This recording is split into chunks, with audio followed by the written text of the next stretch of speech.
just believed, Matt, that there was a relationship of a healthy Trinity Baptist Church, vibrant in the gospel, and a healthy, vibrant San Antonio. That there is a relationship of the lighthouse on the hill and what is now America's 7th largest city and fastest growing city in America. And that was really the call that turned my heart and Vicky's heart with mine to be open to the conversation, and just felt the confirming signs as we talked our way to begin the call.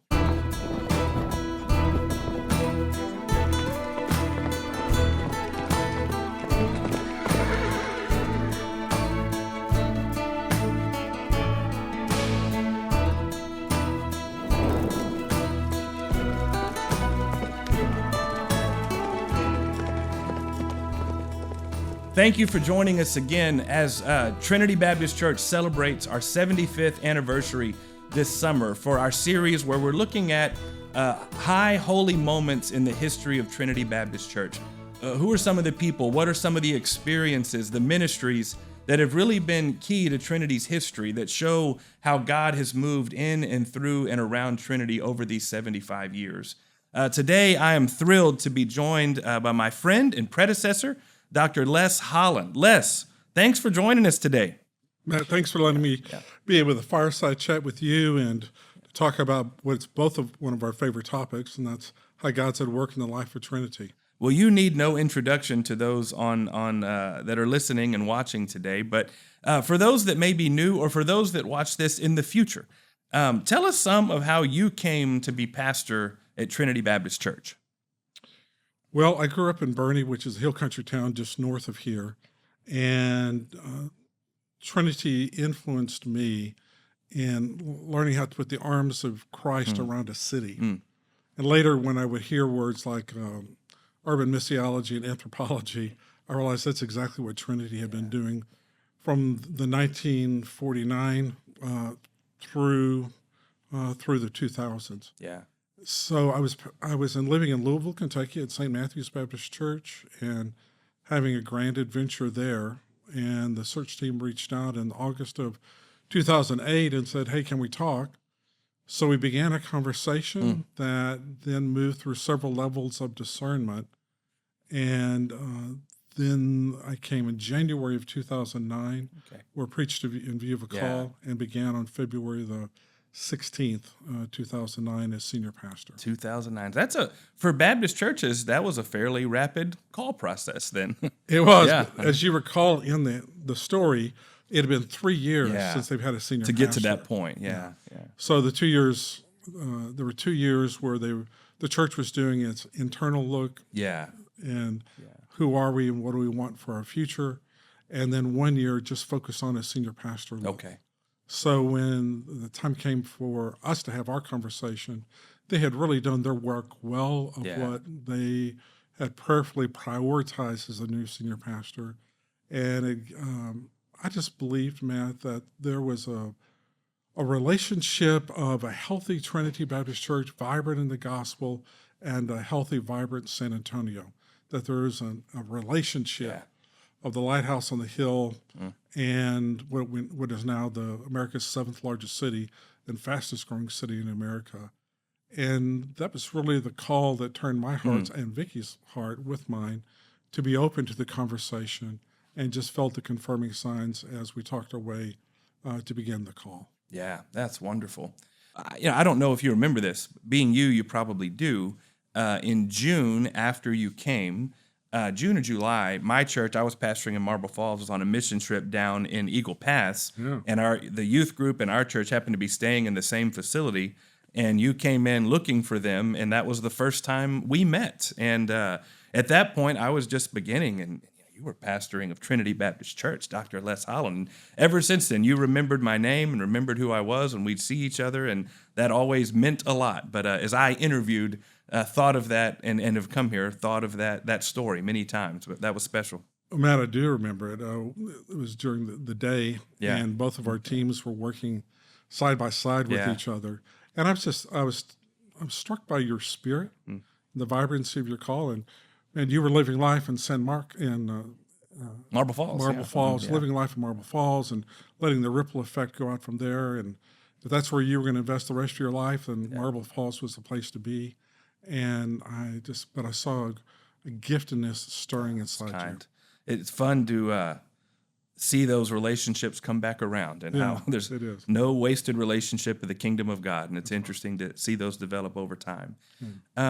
Well, so you pastored right at 13 years, is that right? Yes. Yeah. Here, I did. We began on mid-February 2009, and continued active in the ministry through Christmas Eve of 2021. Yeah. And then concluded, though, after a sabbatical on March 31st of 2022. So I've been retired for about 2 years now. Wonderful. And we're grateful you and Vicki still hang out with us and see you out there and involved. I really believe that healthy goodbyes make for healthy hellos. Yeah. And couldn't have been more grateful for our 13 years at Trinity and the future which is ahead. And so as we were making our transition, I really felt like we could do something that Trinity hadn't done before. And Trinity accomplished so much in the course of our history, but had not had a successful transition of senior pastors. That's true. Yeah. And so we just felt like, that should be a no-brainer. Yeah. And we just the church leadership and I just created a clear process. Yeah. And the congregation's heart was good, and thrilled of how that's playing itself out with your leadership. Well, I appreciate that. And from my end of that, most times when senior pastors stay in the congregation, you and I both know, the norm is that there's often friction or tension or difficulty there. And I have sensed none of that in these 18 months, and nothing but grace and kindness and support from you and your family, from Vicki and the rest of the family that's there. And I am just very grateful and appreciative to follow someone with your heart and your kindness and your pastoral abilities, that the church loves their pastor and their pastors largely because of how you loved them these past decade. And it's just fun also to be able to see you and visit with you and pick your brain and serve alongside you. So that's been a wonderful thing. Thank you, Matt. Yeah. And it's joy for me that in a future that we have prayed for with Trinity, being led by your passion and your giftedness. You're so secure in the Lord. You're so clear about your giftedness that God has given you and your presence, that you let our relationship be what it is. And that gives me great joy in my heart. That's fun. So, man, in those 13 years, just what I know about them, there was the development of Tri-Point and forming of worship here and figuring out, how to use this building well. There was capital campaigns. There was COVID. There was staff changes, wonderful ministry that happened. And a lot was fit into those 13 years. As you think back on it, what are some of the holy moments you remember? What are some of the special memories or the things you really think back on during that time? Fortunately, there are many. Yeah. I concluded at St. Matthew's on a Sunday, maybe February the 15th.